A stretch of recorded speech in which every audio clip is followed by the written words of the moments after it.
First of all, Supernatural is the show that my mom and I bonded over like 11 years ago, like when we first started watching it. She would, I feel like would be the biggest disservice right now if I didn't say she's in the audience, and I wanted, my mom and I in that 11 years always had beef about which brother was better. She's a big Dean lover, so I just wanted to put that out there. Like, she would kill me if I didn't. Which means that she's not. I am the Sam lover for the two of us. I'm the player. Pretty awkward. My mom's back there. Sorry. And I feel like it'd also be a disservice. It's like you may have a few more lessons to teach your daughter. And I feel like it would be a disservice to my friend who couldn't make it to today's con. She's a big fan of Castiel. Her name is Molly, so I wanted to put that out there. Your imaginary friend. I like what you did there, you know? Yeah. He's a sensitive one, so we need to make sure that your imaginary friend was a Cass fan. But my question for you, so I really love your work in My Bloody Valentine. I love Jared's role in House of Wax, and I know you guys had like that Supernatural episode with like the House of Wax. I was wondering if like all three of you were to be in like a horror movie, like how do you think that plot would kind of like work out? How would you would like us to write a feature film for you right now? I got it. Okay, I got it. It's 3 Minute a Baby, but the baby is Chucky.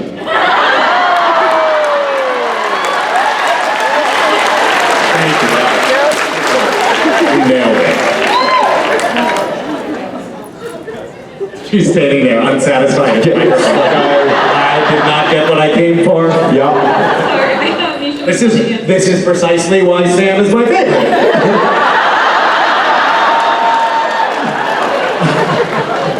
But yeah, thank you.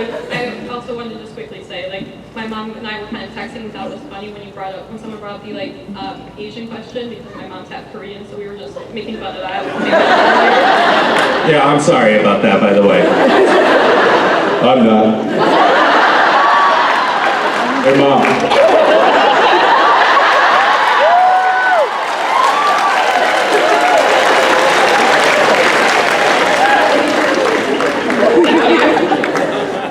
Thanks for that. Hi. Hi, this is Rachel. It's a random question I throw out to people, but if you had the ability to compete in any sport in the Olympics, what would you do? Probably the luge. Just for the outfit? I've always thought, like, if you go for a sport that obviously there's very little competition in, you have a shot at winning. And the luge seems like it's just like basically how heavy you are, right? I mean, I feel like if To all the Olympic athletes out there who train so hard, please forgive him. I mean, think about it. Who has a luge track to train on?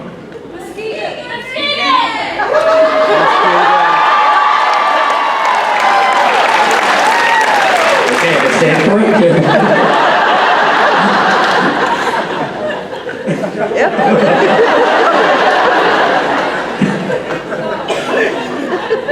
Yeah, you're in Michigan. You could build a luge track in your backyard for 5 months out of the year.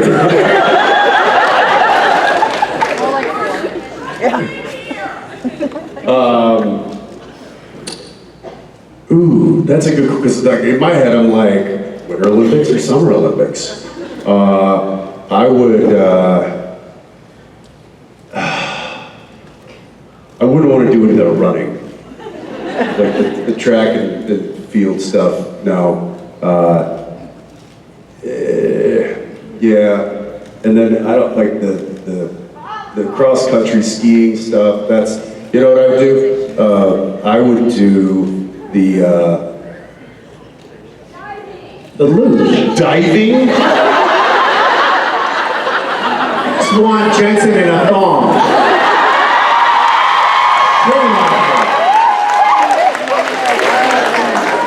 I love that it's all about outfits.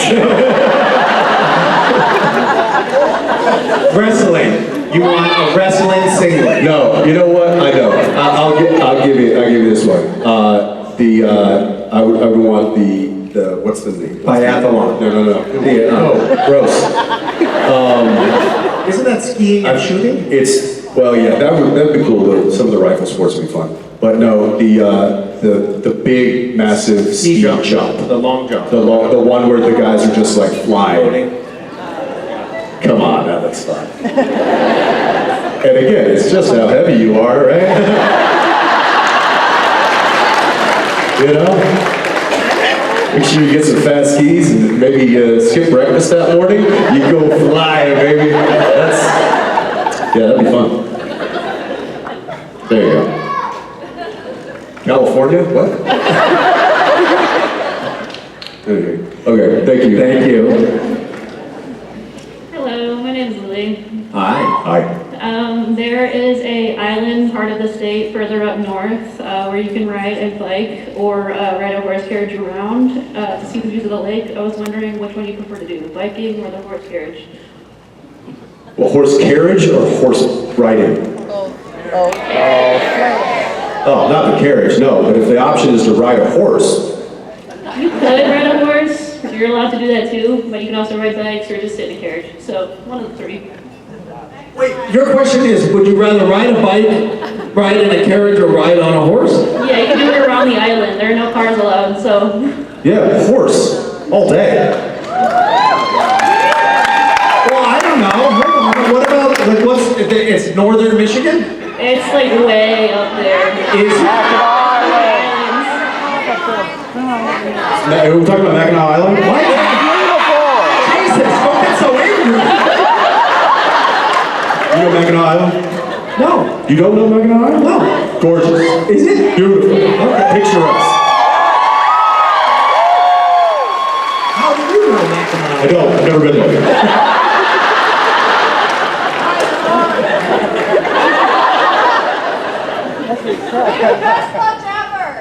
They have the best fudge. You know what else? They have the best fudge ever. How do you know so much about Mackinac Island? Listen, You're like a wealth of information about Mackinac Island. pure Michigan.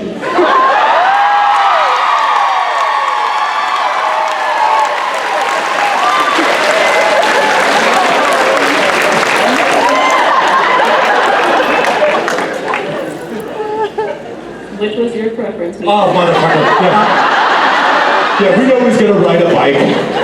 No, I'm not. And I'm not going to do bicycle tours Tricycle. around Mackinac Island. It gets very cold up there in the winter, and I would like one of your heated carriages, please.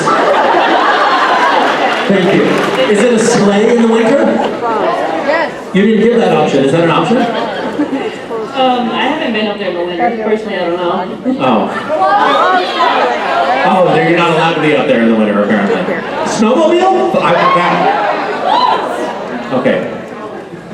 Misha, I guess I'll take the bike. it's a carriage, a horse, or a bike. I'll just take the bike. I knew it. All right.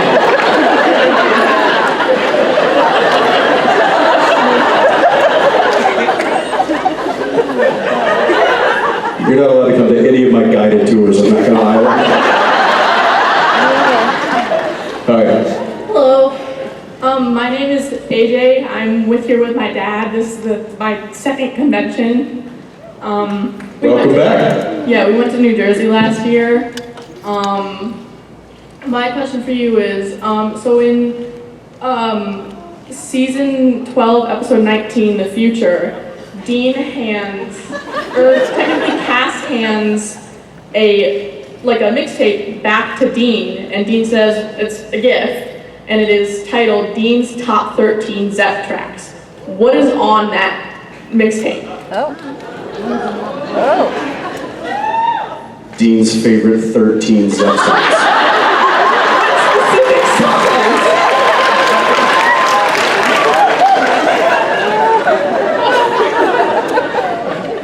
Right? That's correct. It's actually written right there. It says, Kind of spelled out there. it says it right on the cassette itself, just so there was no confusion. Just say you don't know 13 Led Zeppelin songs. That's a throwdown. Come on, that's a lot of Zeppelin. I'm so We got sorry. Stairway to Heaven, obviously, would be the first one. Okay, you want us to name 13? We just like a whole lot of love, Stairway, you just said, Kashmir, Ocean, we've got Ramblon, we've got, help now, we've got Mackinac Island, we've got,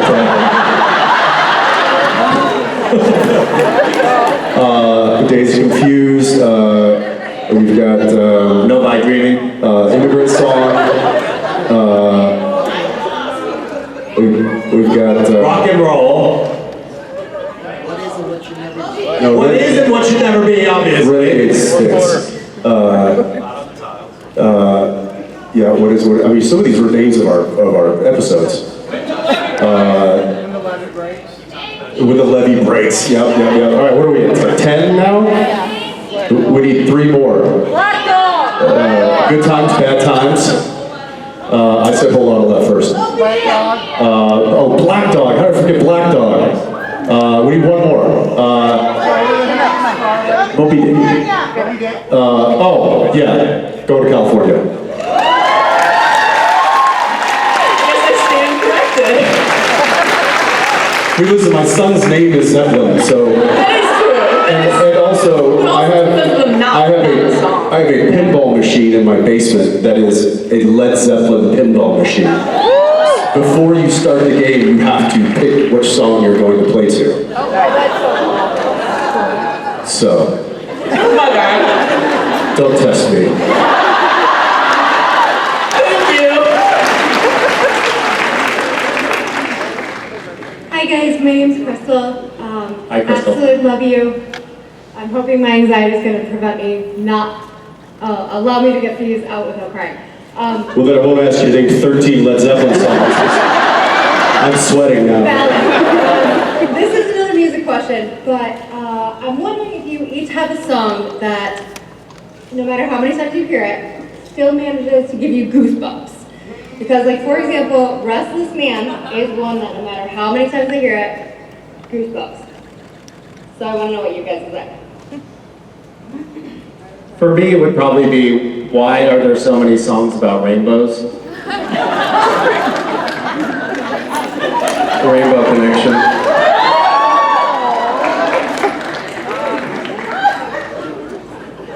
Sung by Kermit.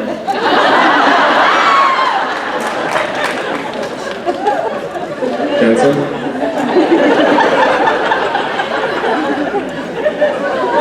What? I think I can only think of one song about rainbows. You just wanted a song that Gives you the chills gives, every time you gives you hear the it. chills. Yeah, like no matter how many times you hear it, it just still hits you. It gives you goosebumps. It's that deep. Hits you, gets you every time. No song. I don't get goosebumps from listening. No, that's not true. What's one that gets? There's a song. So I grew up. My dad listened to a lot of big bands, Sinatra, Tony Bennett, that kind of stuff. And there was always one song that just kind of stood out among all the rest. And it was One More for My Baby and One More for the Road. And the way that production is done, you just close your eyes and feel like you're in an empty bar at the end of the night, and there's somebody in the back of the pub on an old piano playing, and singing to himself. And it just, I don't know, something about that's just very cinematic. And it also kind of brings me back to my childhood and listening to it with my dad and stuff. So there's probably songs like that come to mind. That's just the first one that came to mind. Thank you. Thanks. Thank you. Hi. Hi, my name is Chantal. I've been watching the show since the pilot aired, and I've loved it ever since. Me too. I won Misha's too, and I just can't even believe I'm standing here. I am a pastry chef, and I was wondering what's your guys' favorite dessert? Is it really pie, Jensen? Come on. I do like pie. Maybe not as much as Dean does. Favorite dessert? Strudel.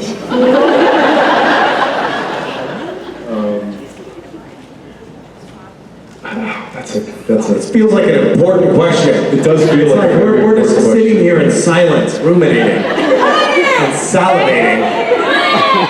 Pudding obviously is a good choice.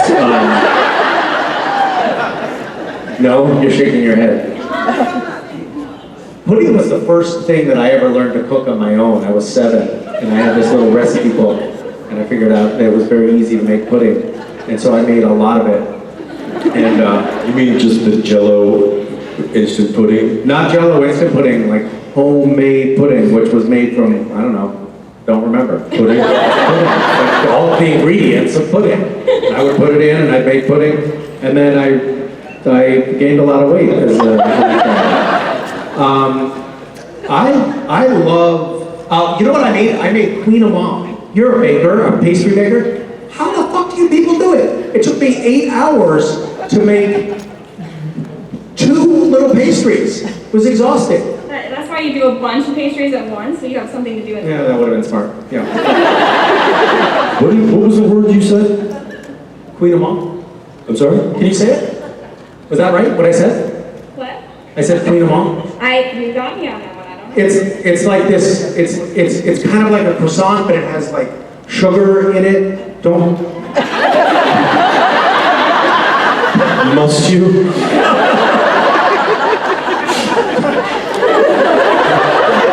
Yeah, but that.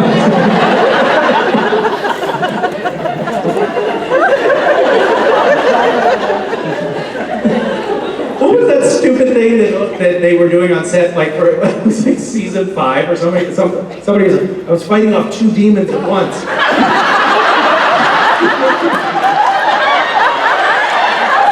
It was so childish, but it was like everybody on the crew all day long was like, oh no, there's the 2 demons coming. What, Jensen? I'm asking a question about the old days on set, and you're refusing to answer. What was it? I don't remember.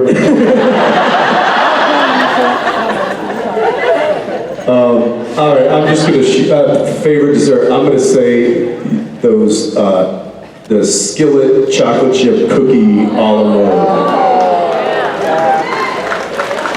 Great answers. Sign me up. Yeah, Thank you. classic. You won. Yeah. All right. Thank you. I'm proud of you. Hey, I'm proud of you. Hi there.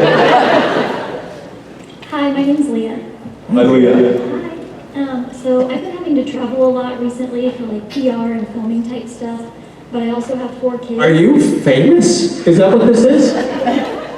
No, I'm not famous. What is the PR stuff that you're doing? What'd you say? What is the PR stuff that you're doing? I'm the founder of like a popular-ish, like semi-popular company, and so I've been on like Good Morning America, The Today Show, like that kind of stuff. Very impressive. I also wrote a series of books that I'm having turned into, or trying to get turned into a TV show. I'm like in the works of that, but I have 4 kids, and so when I'm doing all this traveling around, I try to bring them with me, but that's hard. But it's also, I feel guilty to leave them at home. So I was wondering how you guys navigate parenting and all of like the constraints that you have with your jobs. Well, it's a little bit different for us because we don't like our children. I'm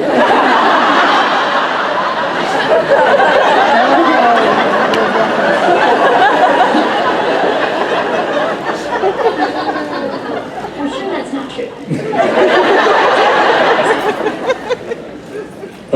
For me personally, I don't know how what age your children are. Mine are still pretty young. You have a 2-year-old? Well, I have 2 of mine are sitting in front of you in the front row, and then I have a 9-year-old and a 12-year-old. You are the children? my goodness, hi. So, are they still in diapers? Thankfully, no, that'd be kind of disgusting.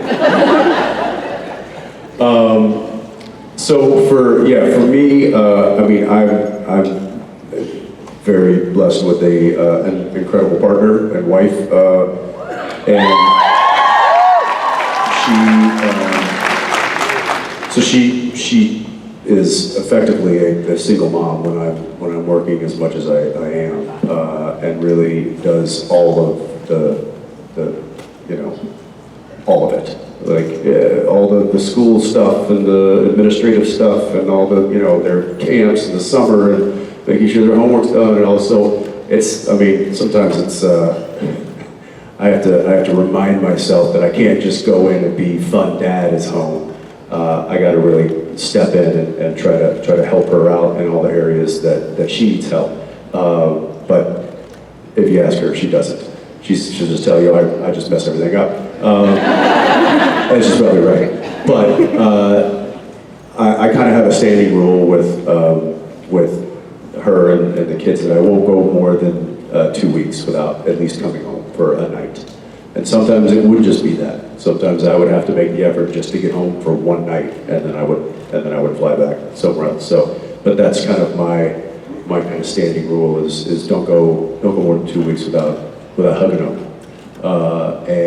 And then as far as being away, just trying to contact them as much as you can, get some FaceTime before you go to bed. Send them notes. I know a lot of times my twins are 8 years old, so sometimes they'll play on Daniel's phone and they'll text me, and then I get to text them back, and then all of a sudden we're having a little back and forth. So that's always nice, but it's tough. It is tough, and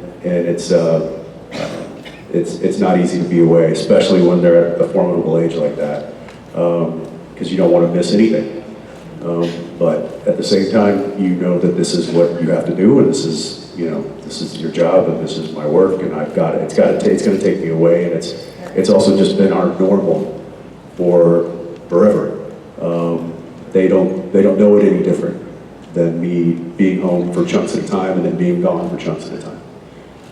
So we just try to normalize that as much as possible, and try to soak up as much of that time when we are together and just make it really meaningful. And that's, I wish there was a better trick to it, but I don't think there is. I think there's just reminding yourself when you're away that you have a home, and that home is not where you are, that home is where they are.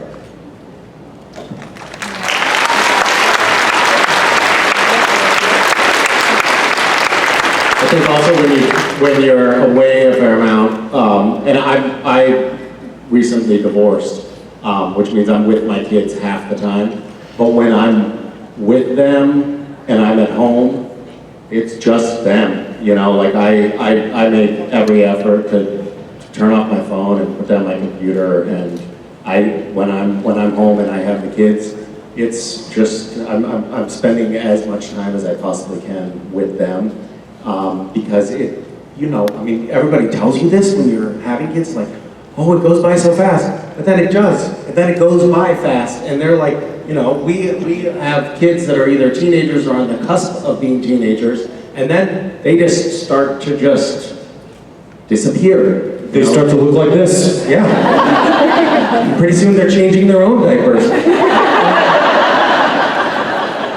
So it's, and by the way, like, what a wonderful thing to soak up. It's just so fleeting and so precious, and I love every moment of it. And also it's like, it's nice knowing that when you come back, you're going to be present for them. So that for me makes being away easier, because it's like, I know that when I'm there, I'm going to be there. And now I'm going to be here, and it's okay. It's like, that connection's not going to go away. By the way, FaceTime is great. What an incredible invention. I mean, how does that work? It's amazing. I had my daughter, JJ, who's 12, she propped up her iPad in her bed and laid down in her bed and literally just gossiped to me for like a half an hour about what's going on with her friends and moving so-and-so like so-and-so, and this is happening in basketball right now. And I mean, it was like, she was just talking to me like I was her best friend. I was like, this is awesome. I mean, it is fun too with like girls, you know, Mason and JJ's age. It's like we get to watch a CW drama. And it is juicy. Like, there's a lot going on. And it's terrifying. It's terrifying. Well, thank you. And good luck to you. Thank you.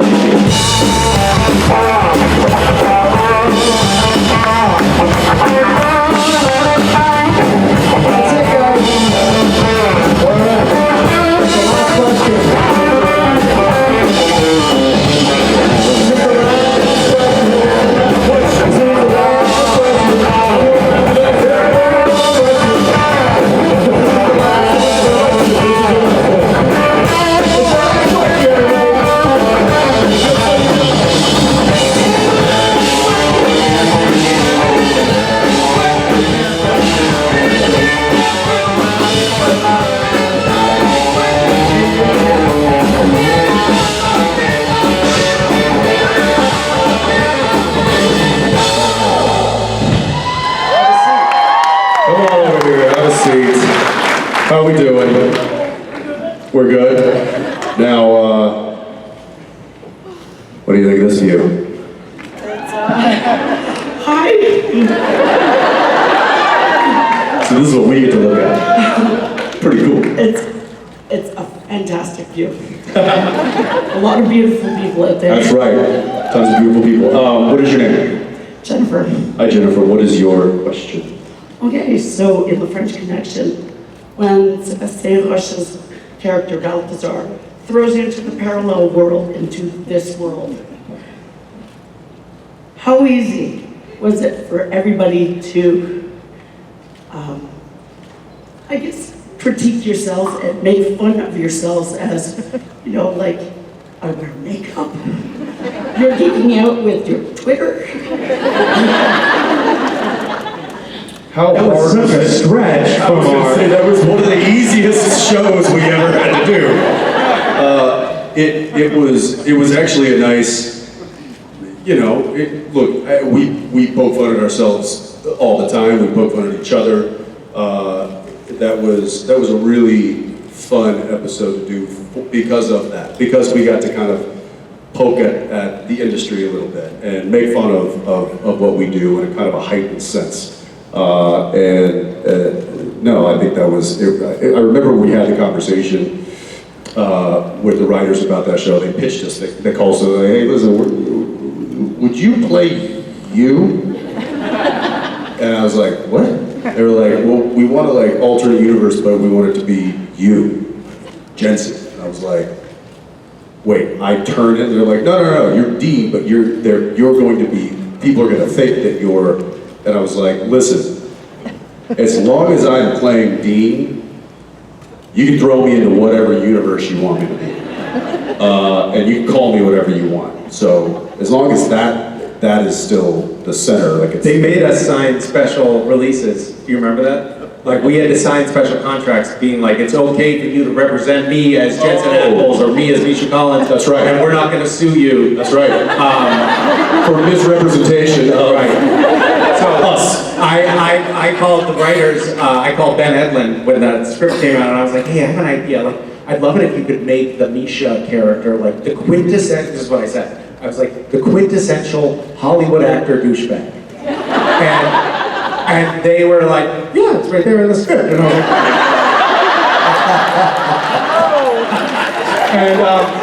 and I felt like it was, like it didn't push it quite far enough. So I had my character, like when when they were adjusting my hair and makeup, the Misha character just pushes her away and ignores her, or like ignored, you know, like people would say, hey Misha, like the PA says, hey Misha, and I ignore them. And I was like really pushing the, you know, the self-important Hollywood douchebags. And my manager, who never, at the time, who never watched Supernatural, like I think he'd seen 2 episodes at that point, he happened to watch The French Mistake.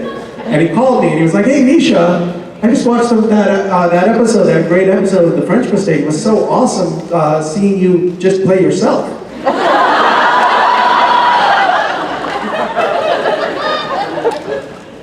Yeah, no, I think you did a great job. I think you nailed it, as they say. Thank you. Thank you, Jennifer. And that's it.